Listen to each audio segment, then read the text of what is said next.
Hi, ಎಲ್ರಿಗೂ ನಮಸ್ತೆ. ಇವತ್ತು ಅಕ್ಕಿಲಿ ರುಚಿಕರವಾದ ರೊಟ್ಟಿ ಥರ ಅಂದರೆ ನೀರು ದೋಸೆ ಥರ ಕ್ರಿಸ್ಪಿಯಾಗಿರೋಂಥದ್ದನ್ನು ಮಾಡೋದು ನೋಡೋಣ. ಅಕ್ಕಿ 2 ಅವರ್ ನೆನೆಸಿಟ್ಟಿದ್ದೀವಿ. ಅಕ್ಕಿ ಅನ್ನ ಬೇಕಾಗುತ್ತೆ, ಒಂದಿಷ್ಟು ಅನ್ನ ಹಾಕ್ಕೊಳ್ಳಿ. ಅಕ್ಕಿ ಮತ್ತು ಅನ್ನ ಎರಡು ಇಂಗ್ರೀಡಿಯೆಂಟು ಮತ್ತು ಸಾಲ್ಟು, ರುಚಿಗೆ ತಕ್ಕಷ್ಟು ಉಪ್ಪು.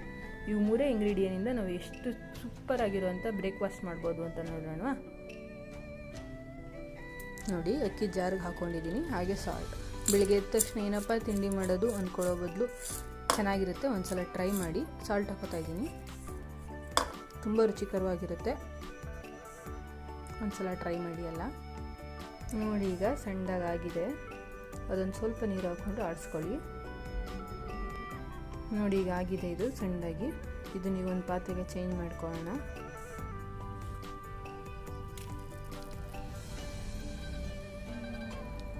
ನೋಡಿ, ತಿಕ್ನೆಸ್ ಗೊತ್ತಾಗ್ತಿದೆ ಅನ್ಕೋತೀನಿ. ಇಷ್ಟು ತಿಕ್ನೆಸ್ ಇದ್ದರೆ ಸಾಕು. ಈಗ ರೆಡಿಯಾಗಿದೆ, ಇದನ್ನು ನಾವು ಹಾಕೋಣ. ನೋಡಿ, ಪಾತ್ರೆಗೆ ಎಕ್ಸ್ಚೇಂಜ್ ಮಾಡ್ಕೊಂಡಿದ್ದೀನಿ. ನೋಡಿ, ರೆಡಿ ಇದೆ. ಈಗ ಇದಕ್ಕೆ ಕಬ್ಬಿಣದ ಹಲ್ಲೆನೇ ಬೇಕು, ನಾನ್ ಸ್ಟಿಕ್ ಯೂಸ್ ಮಾಡಿದ್ರೆ ಸರಿ ಬರಲ್ಲ. ತುಂಬ ರುಚಿಕರವಾಗಿರುತ್ತೆ, ಒಂದ್ಸಲ ಟ್ರೈ ಮಾಡಿ. ನಾನ್ ಸ್ಟಿಕ್ ಬಳಸ್ಬಿಡಿ, ಕಬ್ಬಿಣದ ಹಲ್ಲೆ ಬರುತ್ತಲ್ಲ, ರೊಟ್ಟಿ ಮಾಡ್ತೀವಲ್ಲ ನಾವು, ಆ ಹಲ್ಲೆನ ಉಪಯೋಗಿಸಿ. ನೀವೀಗ ನೋಡ್ತಿರ್ಬೋದು, ಹಲ್ಲೆ ಕಾದಿದೆ. ಎಷ್ಟು ಕಾದಿದ್ರೆ ಸಾಕಾಗುತ್ತೆ.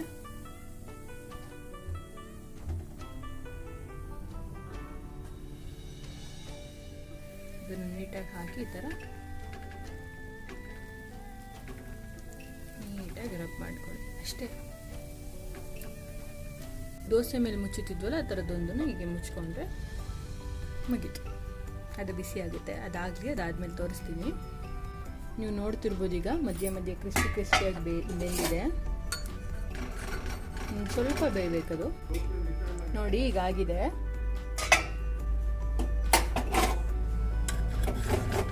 ಕಬ್ಬಿಣದ ಹಲ್ಲೆ ತಗೊಳ್ಳಿ, ಕಬ್ಬಿಣದ್ದು, ಮತ್ತು ಇದು ಕಬ್ಬಿಣದಿರಲಿ. ನೋಡಿ, ಇದನ್ನು ಮಗ್ಚಾಕೋದೇನು ಬೇಡ, ಹಾಗೆ ತಗೊಳ್ಳಿ ಅಷ್ಟೇ. ಆಗಿದೆ.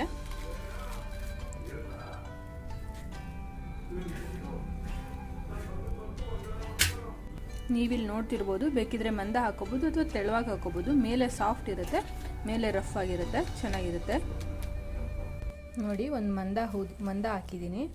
ಒಳಗಡೆ ಸಾಫ್ಟ್ ಇರುತ್ತೆ, ಮೇಲೆ ಕ್ರಿಸ್ಪಿಯಾಗಿರುತ್ತೆ. ಪಲ್ಯದ ಜೊತೆ ರೆಡಿ. ಸೂಪರಾಗಿದೆ. ಒಂದ್ಸಲ ಟ್ರೈ ಮಾಡಿ. ಎಲ್ರಿಗೂ ಇಷ್ಟ ಆದರೆ ಲೈಕ್ ಮಾಡಿ, ಹಾಗೆ ಸಬ್ಸ್ಕ್ರೈಬ್ ಮಾಡಿ. Thank you.